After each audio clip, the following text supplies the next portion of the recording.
እኔ ኤአይ አላቅም። ኤአይ ምንድነው? እንዴት ነው እኔን ሊጠቅመኝ የሚችለው? እንዴት ነው ለቢዝነሴ ሀብታም ለመሆን እንዴት ነው የምጠቀመው? እስቲ ንገረኝ። እኔ አላቅም። ኤአይ ምንድነው? ከዜሮ ተነስቼ እንዴት ነው በአንድ ወር ውስጥ 1 ሚሊዮን ፎሎወርስ 100 ሚሊዮን ቪው ማግኘት ነው? እንዴት ነው? እስቲ ከዜሮ ተነስቼ ንገረኝ። ምንድነው ሚስጥሩ? እንዴት ነው? ለምሳሌ አይደል ልክ እንደ ሚስተር ቢስትን ልክ እንደ አሾ ስፒድን የነሱን ሜቲድ ሰርቀሽ ለኔ ንገረኝ። እስቲ ምንድነው የተጠቀሙበት መንገድ ምንድነው? እስቲ ንገረኝ።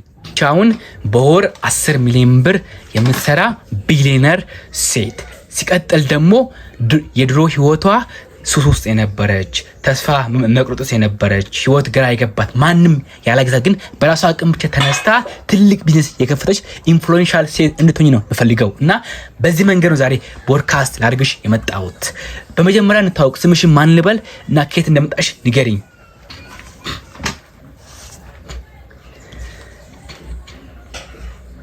ሰላም፣ ስሜ ሊዲያም ይባላል። የተወለድኩት በገጠር ነው። በጣም ብዙ ችግሮች ነበሩ። ታላቅ እህቴ በጤና ስታመም ቤተሰቦቼ እሷን ለማዳን ያላቸውን ንብረት ሁሉ አጥቷል። በወቅቱ ማንም ሊረዳን አልቻለም።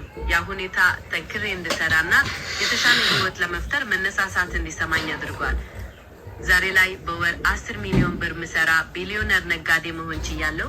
ይህ ደግሞ በራሴ ጥረትና በትጋት የመጣ ውጤት ነው። ኦኬ፣ በጣም ደስ ይላል። ይህ የአብዛኛው ሰው ታሪክ የሚቀይር ነገር ነው የነገርሽኝና እስቲ ስለ ድሮ ህይወትሽ እናውራ። ማለት እንዴት ነው አስተዳደግሽ? እንዴት ነበር? ፋሚሊዎችሽ እንዴት ነበሩ? እስቲ በግልጽ እናውራ። እንደነገርኩ አስተዳደጌ በጣም ከባድ ነበር። በገጠር ነው ያደግኩት። ብዙ ችግሮችንም አይቻለሁ። ቤተሰቦቼ እህቴን ለማዳን ያላቸውን ንብረት ሁሉ ሲያጡ በወቅቱ ማንም ሊረዳን አልቻለም። ያ ሁኔታ ጠንክሬ እንድሰራና የተሻለ ህይወት ለመፍጠር መነሳሳት እንዲሰማኝ አድርጓል። ግልጽ ለማድረግ እነዚህ ተግዳሮቶች ለዛሬው ማንነቴ መሰረት ሆነውኛል። ኦኬ፣ በጣም ደስ ይላል። አሁን በሳይንሱ ምን ይባላል? ሰው የሚኖረው ልጅነቱን ነው ይባላል። እና አሁን ለምሳሌ እንዴት ነበር ልጅነትሽ? እንዴት ነበረ ያሳደጉብሽ መንገድ? እንዴት ነበረ ባህሪ፣ ስርዓትሽ? ቤተሰቦችሽ እንዴት ነበረ ያሳደጉችሽ አንቺን? ልጅነቴን ሳስበው ትንሽ ይከብደኛል፣ ግን በዚያው መጠን ጠንካራ እንደሆነ አድርጎኛል። ያደኩበት አካባቢ ገጠር ስለነበር ብዙ ተግዳሮቶች ነበሩ። የቤተሰቦቼ የገንዘብ ችግር ደግሞ ሁኔታውን አጥቶታል። ይሁን እንጂ ያ ሁሉ መከራ በትጋት እንድሰራና የተሻለ ህይወት ለመፍጠር መነሳሳት እንዲሰማኝ አድርጓል። በባህሪ ረገድ ያጋጠሙኝ ችግሮች በቶሎ እንዳልተሳካ እንድቆርጥ ሳይሆን ይልቁንም ጠንክሬ እንድቆም ረድተውኛል። ቤተሰቦችም የተቻላቸውን ያህል በጥሩ መንገድ አሳድገውኛል። ኦኬ፣ በጣም ደስ ይላል። አሁን እኔ ልጅ የፈለኩን መሰለሽ፣ አሁን ለምሳሌ አንድ ኢትዮጵያ ውስጥ ያለ ወጣት ሴትም ወንድም ቢሆን ተስፋ የቆረጠች ህይወቷ የጨለመባት መግቢያ መውጫውን ያጣች ሴት እንዴት ነው ከዜሮ ማንም ሳያግዛት ማንም ሳይረዳት እንዴት ነው ከምንም ተነስታ ልክ እንዳንቺ ቢሊየነር ነጋዴ በወር 10 ሚሊዮን ብር የሚሰራ ነጋዴ መሆን የምችለው? እንዴት ነው? አንድ በአንድ በትክክል ትንትና ነገሽ መንገዱን አሳይን እስቲ። ተስፋ መቁረጥ ለሚሰማቸው ሰዎች የምመክረው በትልልቅ ግቦች ከመጀመር ይልቅ በትንሹ መነሳት ነው። ለምሳሌ አንድ ችሎታን ወይንም አገልግሎትን መለየትና እሱን ለማስተዋወቅ መሞከር። አርቲፊሻል ኢንተለጀንስን ደግሞ እንደ ረዳት በመጠቀም ገበያውን ማጥናት፣ ደንበኞችን ማግኘት ወይንም መሰረታዊ የቢዝነስ እቅዶችን ማዘጋጀት ይቻላል። ዋናው ነገር መማርን ባለማቆምና ተስፋ ባለመቁረጥ በርትቶ መስራት ነው። ኦኬ፣ በጣም ደስ ይላል። ቅድም ኤአይ በመጠቀም ብለሽኛና እንዴት ነው አሁን ለምሳሌ እኔ ኤአይ አላቅም። ኤአይ ምንድነው? እንዴት ነው እኔን ሊጠቅመኝ የሚችለው? እንዴት ነው ለቢዝነሴ ሀብታም ለመሆን እንዴት ነው የምጠቀመው? እስቲ ንገረኝ። እኔ አላቅም። ኤአይ ምንድነው? አርቲፊሻል ኢንተለጀንስን እንደ ጎበዝ ረዳት ማሰብ ይቻላል።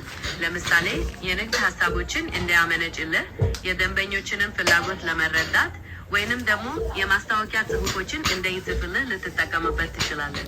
እንዲሁም ስለ ገበያ ሁኔታዎች ጥናት በማድረግ የተሻሉ ውሳኔዎችን ለማስተላለፍ ይረዳል። በአጭሩ ስራህን ቀለል አድርጎ ውጤታማነትህን ይጨምራል። ኦኬ፣ እሺ፣ በጣም ግሩም ሀሳብ ነው ያነሳሽውና አሁን ለምሳሌ እስቲ ሌት ኤግዛምፕል እንስጥሽና እንያ። እኔ ለምሳሌ አሁን ላይክ የራሴ የሆነ በቃ በቀላሉ ኮንተንት ክሬተር ነኝ ልበል፣ ቲክቶከር ነኝ ልበልና ላይክ ምንም ፎሎወርስ የለኝም ልበል። ከዜሮ ተነስቼ እንዴት ነው በአንድ ወር ውስጥ 1 ሚሊዮን ፎሎወርስ 100 ሚሊዮን ቪው ማግኘት ነው? እንዴት ነው እስቲ ከዜሮ ተነስቼ ንገሪኝ። ምንድነው ሚስጥሩ?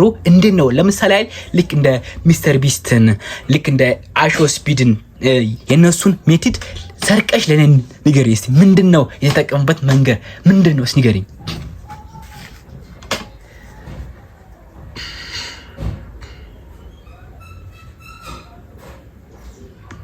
አሪፍ ምሳሌ ነው። በቲክቶክ ላይ በአንድ ወር ውስጥ 1 ሚሊዮን ተከታዮችን ለማግኘት ዋናው ነገር ትኩረት የሚስብና ወጥ ይዘት መፍጠር ነው። አርቲፊሻል ኢንተለጀንስን በመጠቀም በወቅቱ ያሉትን ትሬንዶች ማግኘት፣ የቪዲዮዎችህን ጥራት ማሻሻል ወይንም ደግሞ የተሻለ መግለጫ ጽሁፎችን መጻፍ ትችላለህ። እንዲሁም በየቀኑ ቪዲዮዎችን በመልቀቅና ከተከታዮችህ ጋር በመግባባት ተደራሽነትህን በፍጥነት ማሳደግ ትችላለህ። ቁልፉ ቀጣይነትና ጥራት ነው። ኦኬ እሺ፣ አሁን እስቲ እንያ ለምሳሌ አይል ሚስተር ቢስት ማለት ነው በጣም ኢንፍሉዌንሻል ነው፣ ፌመስ ነው እና እንዴት ነው ለምሳሌ ይሄን በአንድ ቀን ውስጥ በአንድ ደቂቃ ውስጥ 1 ሚሊዮን በአንድ ቀን ውስጥ 100 ሚሊዮን ቪው ላይን ይቻለው ምንድነው ሚስጥሩ? ምን አይነት ሜሪ ቢጠቀም እንደዚህ ቫይራል ሊሆን ይቻለው? እስኪ ንገሪኝ።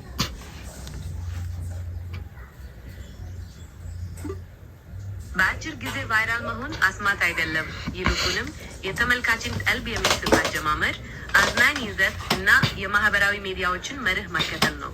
ሚስተር ቢስት ለምሳሌ በሚሊዮን የሚቆጠሩ ሰዎችን ቀልብ የሚስቡት ባልተለመዱ ፈተናዎች፣ በትልልቅ በጎ አድራጎቶች እና በጣም አስደናቂ በሆኑ ቪዲዮዎች ነው።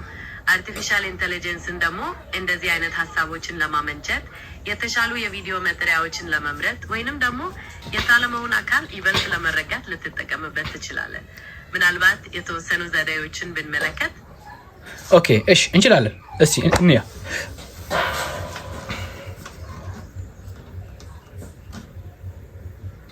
በጣም ጥሩ።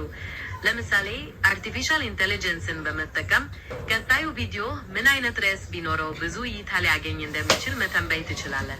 ወይንም ደግሞ የሰዎችን ቀልብ የሚስብ አሪፍ መግለጫ ጽሁፍ እንዲያዘጋጅልን ልታደርግ ትችላለህ። የትኛውን ዘዴ መሞከር ትፈልጋለህ? ሁለቱንም እስቲ እንሞክራቸውና እንያ። በጣም ጥሩ። ሁለቱንም እንሞክራቸዋለን። አርቲፊሻል ኢንተለጀንስን በመጠቀም ቀጣዩ ቪዲዮ ምን አይነት ርዕስ ቢኖረው ብዙ እይታ ሊያገኝ እንደሚችል መተንበይ ትችላለህ።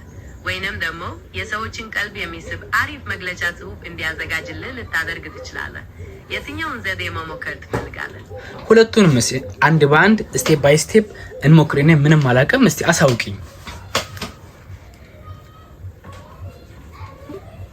በጣም ጥሩ። ሁለቱንም በተግባር እናያቸዋለን። በመጀመሪያ ለምሳሌ ቀጣዩ ቪዲዮ ምን አይነት ርዕስ ቢኖረው ብዙ እይታ ሊያገኝ እንደሚችል መተንበይ ትችላለህ።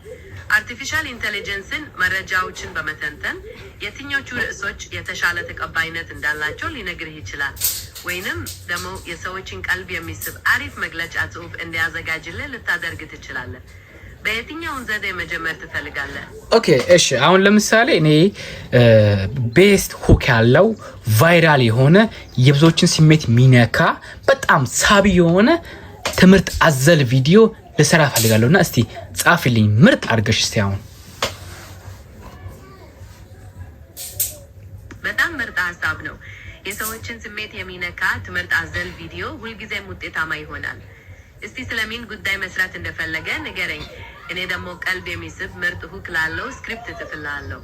ለምሳሌ በራስ መተማመንን ማሳደግ ወይንም አስቸጋሪ ሁኔታዎችን ማሸነፍ ሊሆን ይችላል። ኦኬ እሺ፣ በራስ መተማመንን ማሳደግ። በራስ መተማመንን ማሳደግ አሪፍ ርዕስ ነው። ቪዲዮውን እንዲህ ብንጀምረው እንዴት ነው? በህይወትህ ውስጥ ትልቁ ጠላትህ ማን እንደሆነ ታውቃለህ? መስታወት ውስጥ የምታየው ሰውዬ ራሱ ነው። ከዚያ በራስህ መተማመን ስላላቸው ሰዎች የምታወራበትን ክፍል መቀጠል ትችላለህ። ይህ መነሻ እንዴት ነው? ኦኬ በጣም ደስ ይላል። እና አሁን ለምሳሌ በራስ መተማመናቸው ከሚያስቀንጩ ሰዎች መሀል አንዱ አዶናይ ነው። አዶናይ ስለ አዶናይ ንገሪኝ።